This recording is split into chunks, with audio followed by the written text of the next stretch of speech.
नमस्कार, मैं रमेश पौडेल। आप सभी का हमारे चैनल में हार्दिक स्वागत एवं अभिनंदन है। आज हम कक्षा 7 रुचिरा भाग 2 का द्वितीय पाठ दुर्बुद्धि विनश्यति इसका एक्सरसाइज करने जा रहे हैं। हमने इससे पहले वाले वीडियो में दुर्बुद्धि विनश्यति इस पाठ को अच्छे से समझा। हम अभ्यास तक पहुंचने से पहले इस पाठ को एक बार फिर से देख लेते हैं और इसके बारे में कुछ जानकारी, इसका जो मोटो होता है उसके बारे में कुछ जानकारी हासिल करते हैं। ठीक है, तो दुर्बुद्धि विनश्यति, इसमें एक कछुआ और 2 हंस हैं, उनके माध्यम से एक हमें प्रेरणादायक मार्ग बताने का कोशिश किया गया है। इसमें क्या है कि हम अगर अपने शुभचिंतक या अपने मित्र होते हैं, उनकी बातों को अगर हम नहीं मानते हैं, उनकी बातों को अगर हम टाल देते हैं, तो हमें किस प्रकार की मुसीबतें हमारे सामने आ जाती हैं और हम किस प्रकार अपनी जान को गंवा बैठते हैं, इसके बारे में इसमें बताया गया है। जैसे 2 हंस होते हैं, उनकी बातों को न मानने पर जिस तरह से कूर्म अर्थात कच्छप की मृत्यु हो जाती है, उसी तरह से हमें भी अपने मित्र अथवा अपने जो शुभचिंतक होते हैं, उनकी कही बातों को हमें हमेशा मानना चाहिए। अर्थात उनके जो मार्ग होते हैं, उनके द्वारा दिखाए गए जो मार्ग हैं, हमें उनका अनुसरण करना चाहिए। ठीक है, तो ठीक है, अब हम अभ्यास की ओर जाते हैं। अभ्यास में जाने से पहले कुछ शब्दार्थ हैं, इन शब्दार्थ को आपको याद करना है ताकि आपको पाठ को समझने में भी दिक्कत ना हो। आपको याद करने के लिए पहले बोला भी गया है। देखिए, अब हम उच्चारण कुरुतः यहाँ से शुरू करते हैं। आप, मुझे पता है आप मेरे साथ उच्चारण करने के लिए तैयार हैं। फुल्लोत्पलम अवलंब्य पक्त्वा कम्बुग्रीवः आवाभ्यां भक्षयिष्यामि उक्तवान् हरदं सुहृदां भवद्भ्याम् उड्डीयते भ्रष्टः। ठीक है, आपको एक बात बता दूं। यहाँ देखिए, यहाँ पर हरदम, यहाँ पर जो हा है, इसमें हा और ऐसे हरा है, और यहाँ सुहृदाम में जो हरा है उसमें क्या है, हा के साथ री लगा हुआ है। ठीक है, तो ये थोड़ा देखने में एक जैसा लग रहा है, पर थोड़ा सा अगर आप ध्यान से देखेंगे तो थोड़ा अंतर है। एक पद है ना उत्तर होता। हाँ, ठीक है, हम यहाँ पर एक शब्द में, एक पद मतलब एक शब्द में हमको इसका उत्तर देना है। जैसे देखिए, कुर्मस्य किम नाम आसीत। ठीक है, तो हम आंसर को अगर हमें किसी चीज़ का अच्छे तरीके से हमें आंसर देना है, तो उसके लिए हमें सबसे पहले क्वेश्चन को समझना होता है। तो हम क्वेश्चन को समझने के लिए क्या करेंगे, तो क्वेश्चन को, प्रश्न को समझने के लिए सबसे पहले हमें विभक्ति समझना चाहिए। ठीक है, तो विभक्ति समझते हैं। जैसे देखिए, कुर्मस्य, यहाँ पर षष्ठी विभक्ति है, जैसे बालकस्य है ना, तो षष्ठी विभक्ति जहाँ पर भी आए उसका मीनिंग क्या होता है, उसका अर्थ होता है काके की रारे री, तो कुर्म का।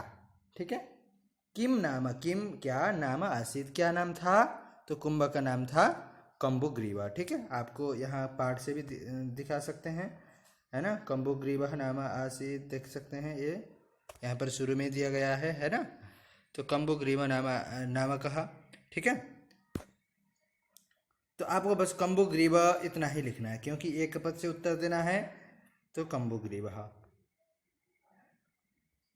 देखिए आगे, सरस तीरे के आगच्छन। ठीक है, सर के तीर में, अर्थात सरह मतलब तालाब, तो तालाब के तीर में के कौन आए, तो तालाब के तीर में कौन आए थे, धीबराहा। ठीक है, आपको बस शॉर्ट आंसर में धीबराहा, ठीक है, ऐसे लिखना है, धीबराहा।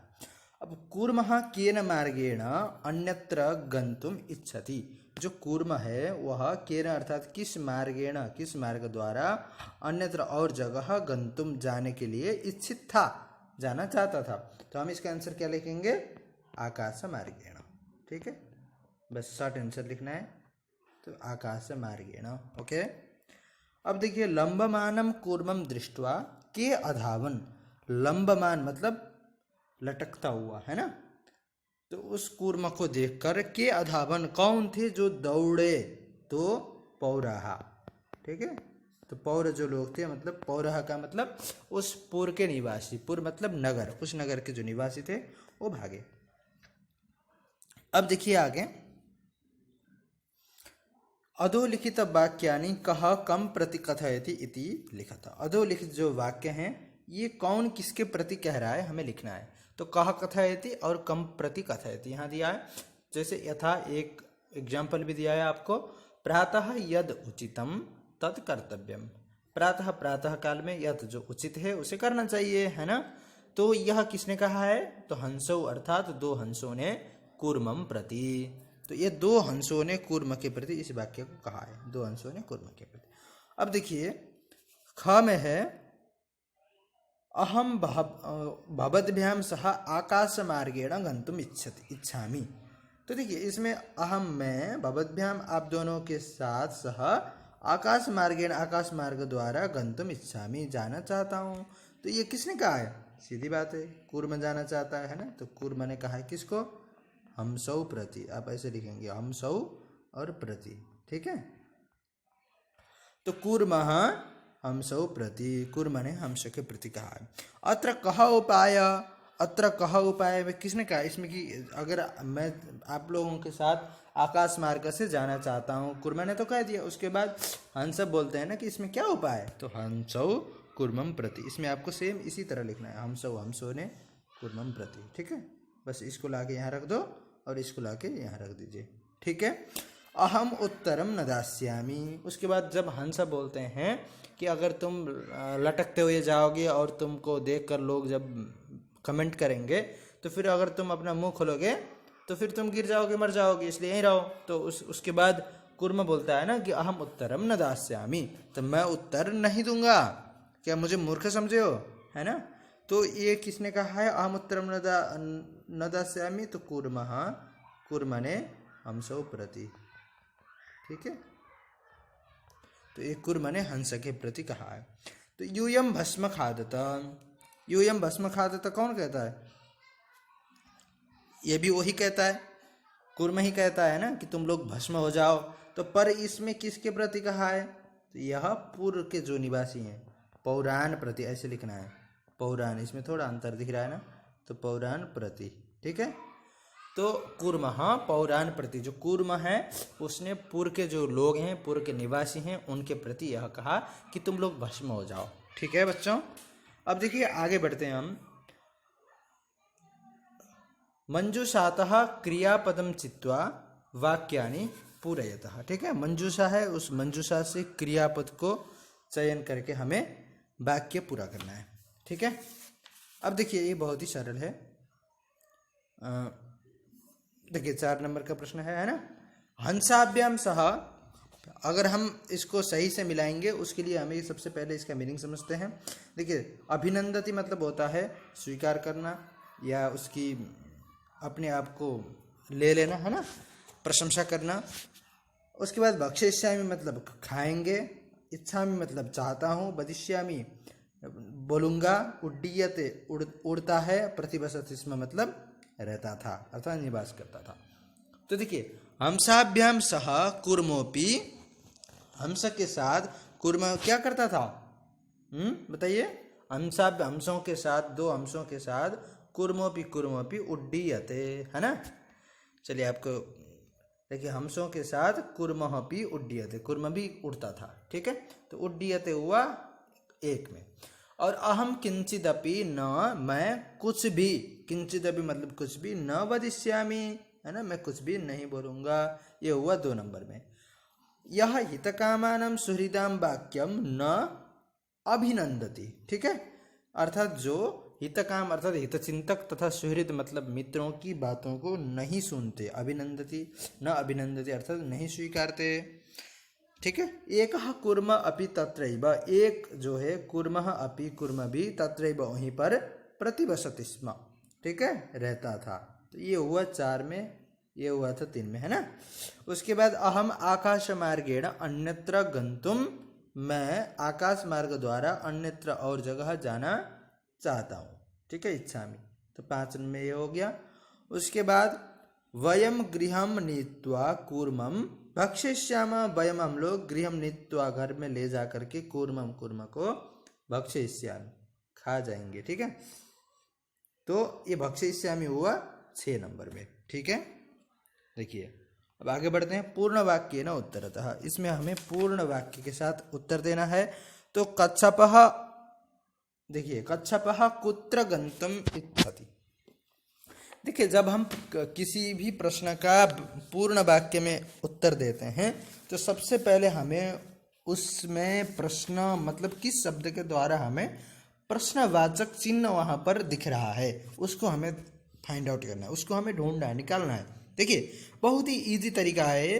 अगर हम इस मेथड को अप्लाई करते हैं तो कभी भी अगर आप पूर्ण वाक्य में उत्तर देंगे तो कभी भी आपका सेंटेंस गलत नहीं होगा। जैसे मैं बता रहा हूँ, देखिए कच्छपः कुत्र गन्तुम् इच्छति। कच्छप है, कच्छप कुत्र कहाँ जाना चाहता था। अब इसमें किस शब्द के द्वारा प्रश्नवाचक चिन्ह बन रहा है? कुत्र। ठीक है, कुत्र मतलब कहाँ, है ना। तो कहाँ, तो कुत्र कहाँ के द्वारा बन रहा है ना प्रश्नवाचक चिन्ह, तो हम कुत्र को हटा देंगे। बस जिस शब्द के द्वारा प्रश्नवाचक चिन्ह बन रहा है उस शब्द को हमने हटा दिया, तो बचा क्या बताइए? बचा कच्छपः गन्तुम् इच्छति। बस हम जो कुत्र जहाँ जो हमने हटा दिया है उसमें वो जहाँ जाना चाहता है उसको लाकर हम रख देंगे। ठीक है, तो ऐसे लिख देंगे कच्छपः अन्यम ह्रदम गन्तुम् इच्छति। कच्छप जो है अन्यम ह्रदम मतलब अन्य जो ह्रद, ठीक है, तो अन्यम ह्रदम अर्थात अन्य ह्रद मतलब क्या होता है? सर, है ना। तो अन्यम ह्रदम गन्तुम् इच्छति। ठीक है, तो इस तरह से हमने इसको भी समझ लिया। उसके बाद देखिए आगे है कच्छपः कम उपायम वदति। कच्छप ने कि कौन सा उपाय बोला। ठीक है, क्या करने के लिए उपाय बोला था उसने? कि अन्य ह्रद जो दूसरा सर है, दूसरा जो तालाब है वहां पर जाने के लिए उसने एक उपाय बोला था अंशों को। तो उसने कौन सा उपाय बोला? तो कच्छप हमने कम को हटा देंगे। देखिए सेम मेथड, तो कम को हमने हटा दिया क्योंकि कौन सा, इसी से हमें यहाँ प्रश्नवाचक चिन्ह दिख रहा है ना। तो कच्छपः उपायम वदति हमने इतना रख दिया। उसके बाद हम कम को हटा देंगे और उसके जगह पर आंसर रख देंगे। तो हम ऐसे लिखेंगे कच्छपः युवाम काष्ठदंडम एकम चंच्वा धारयताम अहम काष्ठदंड मध्ये अवलंब्य युवयोः पक्षबलेन गमिष्यामि। ऐसे बोलता है। इसको हम आपको उधर से दिखा रहे हैं पाठ से। देखिए देखिए यहाँ पर दिया है युवाम काष्ठदंडम एकम चंचुआ धारयतम। जैसे देखिए युवाम, ठीक है ना, कच्छपः अवदत्, यहाँ से लिख सकते हैं कच्छपः युवाम काष्ठदंडम एकम चंचुआ धारयताम अहम काष्ठदंड मध्ये अवलंब्य युवयोः पक्षबलेन सुखेन गमिष्यामि। ठीक है, तो ऐसे लिखना है। ठीक है, ठीक है, तो हमने इसको समझ लिया कि हम ऐसे लिखेंगे। उधर हमने जो दिखाया आपको कच्छपः युवाम काष्ठदंडम एकम चंचुआ धारयताम, आप दोनों काष्ठदंड एक को चंचू से धारण कर लो, और अहम काष्ठदंड मध्य अवलंब्य, काष्ठदंड को अवलंबन करके अनुसरण करके युवयोः पक्षबलेन गमिष्यामि उपायम वदति। ठीक है, तो ऐसे लिखेंगे आप।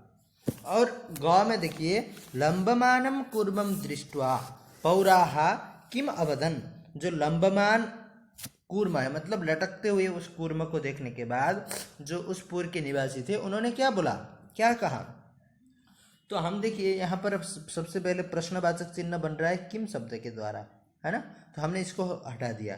तो लंबमानम कूर्मम दृष्ट्वा पौराः, इतना हम इतना ही रख देंगे और उसके जगह पर आंसर रख देंगे।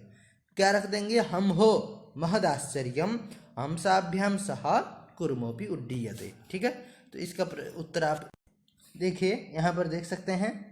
जैसे आप अपनी किताब में देख लीजिए, हम हो महदाश्चर्यम हंसाभ्याम सह कूर्मोपि उड्डीयते। ठीक है, हमने जो प्रश्नवाचक चिन्ह हटा दिया उसके जगह पर हमें इसको रख देना है। ठीक है, तो अगर हम ऐसे करेंगे तो पूरा हमारा प्रश्न बन जाएगा लंबमान, उत्तर बन जाएगा लंबमानम कूर्मम दृष्ट्वा पौराः हम हो महदाश्चर्यम हंसाभ्याम सह कूर्मोपि उड्डीयते अवदन्।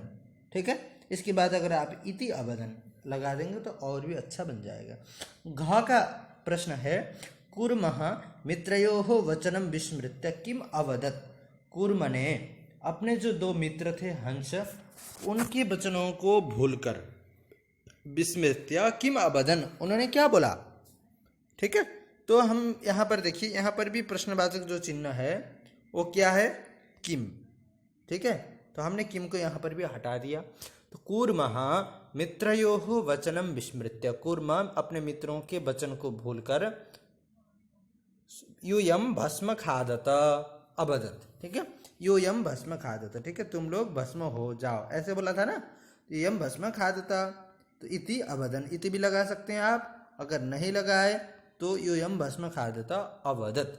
ठीक है, ऐसे हम लिख सकते हैं। ठीक है, आगे देखते हैं। देखिए, घटनाक्रमानुसारम वाक्यानि लिखेत। सबसे पहले जो घटना घटी अर्थात कथा के अनुसार सबसे पहले जो हुआ हमें उसको सबसे पहले मार्किंग करनी है। ठीक है, तो हम उसी के अनुसार यहाँ पर नंबर देते हुए मार्किंग करते हैं। चलिए देखते हैं। देखिए, सबसे पहले हम इसका मीनिंग समझते हैं, तब हमें दिक्कत नहीं होगी। जैसे कूर्मः हंसयोः सहायताया आकाश मार्गेण अगच्छत्, कूर्म हंस के सहायता से आकाश मार्ग से गया। पौराः अकथयन् वयं पतितं कूर्मं खादिष्यामः, पौरों ने कहा कि हम गिरे हुए वह जो कूर्म कच्छप है उसको खा लेंगे। कूर्मः हंसौ से एकस्मिन् सरसि निवसन्ति स्म, कूर्म और हंस एक सर अर्थात तालाब में रहते थे। केचित् धीवराः सरस्तीरे आगच्छन्, कुछ धीवर अर्थात मछुआरे सर के तालाब के तीर में आ गए।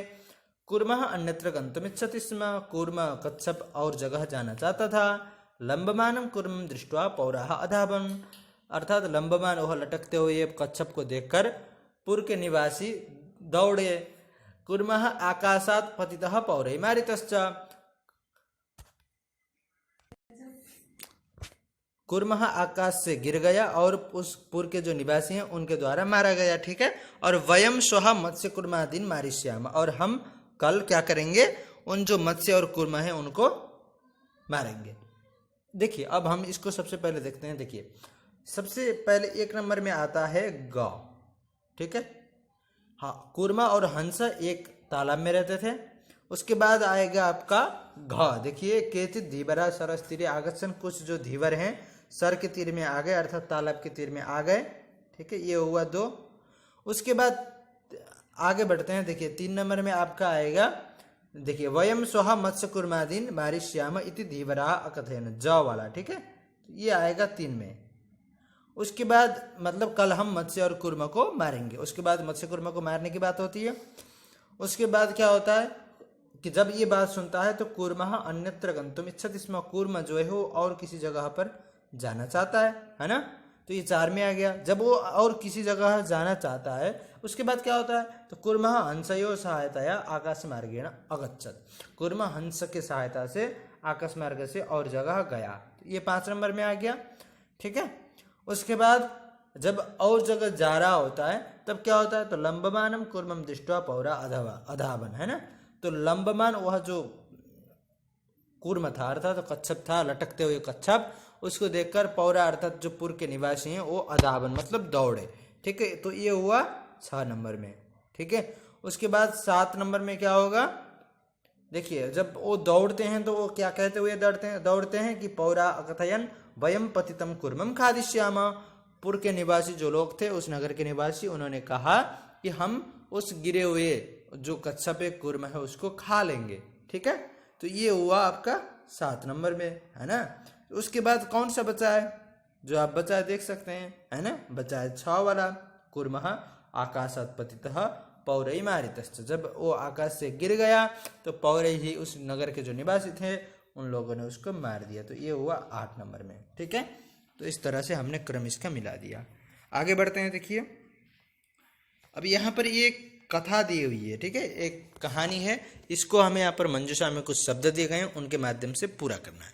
तो मंजूषातः पदानि चित्वा रिक्त स्थानानि पूरयत। देखिए, आपको एक बात मैं यहाँ पर सिखाता हूँ, कहीं पर भी किसी भी शब्द के बाद में अगर तह ऐसा लगा है, जैसे मंजूषा तह, यहाँ पर तह ऐसा लगा है, मंजूषा एक शब्द है मूल, उसके साथ तह लगा दिया, तो अगर हम कहीं पर भी तह लगा देंगे तो उसका मीनिंग होता है से।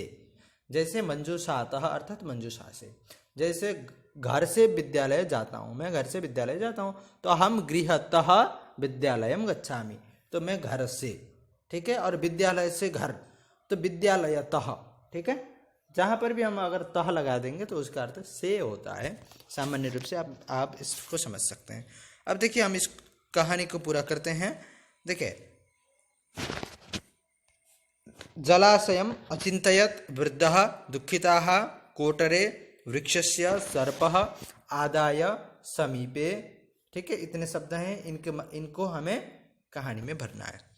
तो देखिए, सबसे पहले हम कहानी को पढ़ते हैं। एकस्य वृक्षस्य शाखासु अनेके काका वसन्ति स्म। एक वृक्ष के शाखा में बहुत सारे काका अर्थात काक, कौवे, बसंती में रहते थे, निवास करते थे, ठीक है। तो आपको शायद ऊपर के सबके मीनिंग पता है। जलाशय मतलब तालाब होता है ना, और अचिंत्य मतलब सोचा, वृद्ध मतलब बुढ़ा, दुखिता मतलब दुखी होना, कोटरे मतलब, ठीक है, होल, और वृक्षस्य मतलब पेड़, सर्प, आदाय मतलब लेकर आना, समीपे मतलब नजदीक, ठीक है। अर्थ समझ में आ गया। तो अब देखिए, एकस्य वृक्ष से समीप शाखासु अनेके काकाः वसन्ति स्म। एक वृक्ष के शाखा में बहुत सारे काक अर्थात कौवे रहते थे। तो तस्य वृक्षस्य कोटरे, उस वृक्ष के कोटर में, ठीक है, होल में, वहां पर एक होल बना हुआ था। तो एक सर्पः अपि अवसत्, सर्प भी वहां पर निवास करता था। तो काका नाम अनुपस्थित हो, जब काक अनुपस्थित होते थे, अर्थात काक जब खाने पीने की सामान को खोजने के लिए दूर दूर तक उड़ा करते थे, दूर दूर जाया करते थे, तब काका नाम अनुपस्थित हो, ठीक है, वो क्या करता था बताइए। जब सर्प, यहाँ पर क्या होगा, तो काका नाम अनुपस्थित, काक की अनुपस्थिति में सर्प, ठीक है, काका नाम शिशून खादति स्म। जो काक हैं उनके जो शिशु हैं, उनके जो बच्चे होते थे, उनको शिशुन मतलब शिशु को खादति स्म, सर्प खाता था। काका दुखिता आसन, काक जो है अर्थात कौवे क्या थे, बहुत ही दुखित थे इस बात को लेकर, ठीक है। तो काका दुखिता आसन, तेषु एक, उनमें से एक क्या है, वृद्ध काक, ठीक है, उनमें से एक वृद्ध काक था, अर्थात बुढ़ा काक उपायम अचिंतयत, एक बुढ़ा काक था जिसने उसमें उपाय सोचा, ठीक है। तो यहाँ पर होगा अचिंतयत ये, ठीक है। उसके बाद वृक्षस्य समीपे, ठीक है, तो वृक्ष से क्या होगा, समीपे, ये समीप यहाँ आएगा, ठीक है। तो वृक्ष से समीपे जलाशय आसीत्, वृक्ष के समीप एक जलाशय था। तो तत्र एका राजकुमारी स्नातुम जलाशयम आगच्छति स्म। तो तत्र वहां पर एक राजकुमारी स्नातुम अर्थात स्नान करने के लिए जलाशयम, तो उस जलाशय में आती थी। तो हम जलाशय को यहाँ रख देंगे, तो जलाशय में आगच्छति स्म, जलाशय में आती थी। उसके बाद देखिए, शिलायां स्थितम तस्याः आवरणम एकः काकः वृक्षस्य उपरि अस्थापयत्, ठीक है। अब यहाँ पर हमें देखना है, तो शिलायाम स्थितम, जब वो नहाने के लिए जाती थी, अर्थात जलाशय में वो नहाने के लिए जाती थी, तो अपने जो आवरण होते थे अर्थात अपने जो गहने होते थे उसको क्या करती थी, पत्थर में रख देती थी। तो शिलायाम स्थितम मतलब पत्थर में रखे हुए, शिलायाम स्थितम तस्य आवरण मतलब पत्थर में रखे हुए उसके जो आवरण थे, गहने थे, उसको आदाय मतलब लेकर, ठीक है, उसको लेकर क्या करेंगे, एक काक वृक्ष से ऊपरी अस्थापित, एक काक ने, एक कौवे ने वृक्ष से ऊपरी, पेड़ के ऊपर ले जाकर के रख दिया। जब पेड़ के ऊपर कौवा मेरे आभूषण को लेके गया, ऐसा राजकुमारी ने जब अपने राजभवन में जाकर बताया, तो राज सेवक मतलब उसके जो पुलिस इत्यादि जो कर्मचारी होते थे वो आ गए और काकम अनुसृत्य समीपम अगच्छन, ठीक है। तो काकम अनुसृत्य मतलब काक को अनुसरण करते हुए, काक वो जो कौवा था उसके पीछे पीछे, ठीक है, अनुसृत्य मतलब पीछे पीछे, वृक्षस्य, ठीक है, तो पेड़ के समीप चले गए, ठीक है। यहाँ पर तो पेड़ के समीप जाने के बाद क्या हुआ, तत्र ते तम सर्पम च अमारयन, और वो जब वहां पर चले गए तो वो जो सांप था, सांप ने उनको डसने के लिए डराया, है ना, फुंकार किया। उसके बाद उन्होंने उस सांप को मार दिया। अतः एव उक्तम उपाय न सर्वम सिद्ध्यति, इसीलिए कहा गया है जो उपाय है उससे सब कुछ सिद्ध होता है, अर्थात सब कुछ हम जीत सकते हैं, ठीक है। क्योंकि यहाँ पर जो कौवे थे उन्होंने क्या किया, एक उपाय सोचा, जो राजकुमारी के आभूषण थे उसको कौओं ने ले जा करके पेड़ में रख दिया ऊपर, और राज सेवक आए और उस कौवे के मतलब काक के जो काक का जो दुश्मन था सर्प, उसको उन्होंने मार दिया। ठीक है, ध्यातव्यम। देखिए इसको पढ़ते हैं, बहुत इंपॉर्टेंट है।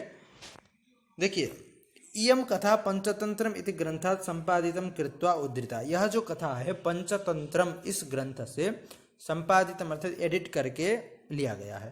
पंचतंत्र से लेखक है विष्णु शर्मा। पंचतंत्र का लेखक कौन है? विष्णु शर्मा। विष्णु शर्मा ने पंचतंत्र, एक कहानी की किताब है, इसको लिखा है संस्कृत में। तो पंचानाम तंत्राणाम समाहार। पंचानाम तंत्राणाम समाहार मतलब समाहार का मीनिंग होता है समूह। तो 5 जो तंत्र हैं उसका समूह होने के कारण इसको पंचतंत्र यह नाम दिया गया है। अतः पंचतंत्र से पंचभागा संति, इसीलिए जब 5 तंत्रों का समूह कहा गया ना, तो इसलिए पंचतंत्र में 5 भाग हैं। उनका नाम है, एक है मित्रभेद, दूसरा है मित्रलाभ, तीसरा संधि विग्रह, और चतुर्थ लब्ध प्रणाश, और पंचम अपरीक्षित कारक। इस तरह से 5 तंत्र हैं। आप ये 5 तंत्रों के नाम याद रख लीजिए। ठीक है, ये जरूरी है। अब देखिए आगे, अस्मिन पाठे अनवसरे भाषणेन कथम सर्वनाशः भवति इति दर्शितम। इस पाठ के माध्यम से क्या बताने का प्रयास किया है? तो इस पाठ के माध्यम से अनवसरे भाषणेन अर्थात जहाँ जरूरत नहीं है वहाँ पर बोलने से क्या होता है, कथम किस तरह से सर्वनाशः भवति, अपना सर्वनाश कैसे होता है। ठीक है, इसके बारे में बताया है। तो देखिए, जैसे हम आपको बता सकते हैं यहाँ पर, देखिए अर्थात अनवसर में अर्थात जहाँ जरूरत ही नहीं है वहाँ पर अगर हम भाषण करते हैं, वहाँ पर हम बात करते हैं, तो किस प्रकार अपना खुद हम नाश करते हैं। तो क्वचित मौनम कार्य साधकम भवति यथोक्तम। कहीं पर जो है मौनम मतलब चुप रहना ही, कार्य साधक मतलब अपना काम वहाँ पर बन जाता है। मौन रहने से, चुप रहने से वहाँ पर अपना काम बनता है। यथोक्तम, जैसे कि विभूषणम मौनम अपंडितानाम। अपंडित का मतलब होता है जो विद्वान नहीं है, जिनको ज़्यादा जानकारी नहीं है, उनका विभूषण मतलब होता है आभूषण। ठीक है, उनका आभूषण क्या है? तो मौनम अर्थात चुप रहना ही उनका आभूषण बनता है। अगर जो मूर्ख व्यक्ति है वो जितना ही बोलेगा उसकी पोल खुलती जाएगी, है ना। इसलिए अपंडित मतलब जिसको बहुत ही कम जानकारी है, ऐसे व्यक्तियों को कम ही बोलना चाहिए या नहीं बोलना चाहिए। ठीक है, अगर वो नहीं बोलेगा तब तो वही मौन ही, चुप रहना ही उसका क्या है, आभूषण है। ठीक है, और मूर्खो ही शोभते तावत यावत किंचन न भाषते। दूसरा एक लाइन है, इसमें कहा गया है जो मूर्ख होता है ही शोभते तावत, वह तब तक शोभित होता है, तब तक उसको लोग अच्छा समझते हैं जब तक वह कुछ नहीं बोलता है। क्योंकि अगर मूर्ख कुछ नहीं बोलेगा तो किसी को पता नहीं चलेगा कि यह मूर्ख है ना। किसी को पता नहीं चलेगा कि हाँ ये मूर्ख व्यक्ति है। जैसे ही वो बोलना शुरू कर देगा सबको पता चल जाएगा कि अरे ये तो कुछ नहीं है, बेकार आदमी है, मूर्ख है, कुछ नहीं आता इसे। ठीक है, तो हमने इस पार्ट को समझ लिया। धन्यवाद। आपको यह वीडियो कैसा लगा? अगर अच्छा लगा तो लाइक करें। अगर कोई भी प्रश्न आपको आ रहा है दिमाग में तो कमेंट जरूर करें। साथ ही सब्सक्राइब करना ना भूलें, क्योंकि अगला वीडियो आपको आने वाला है बहुत ही जल्द। धन्यवाद।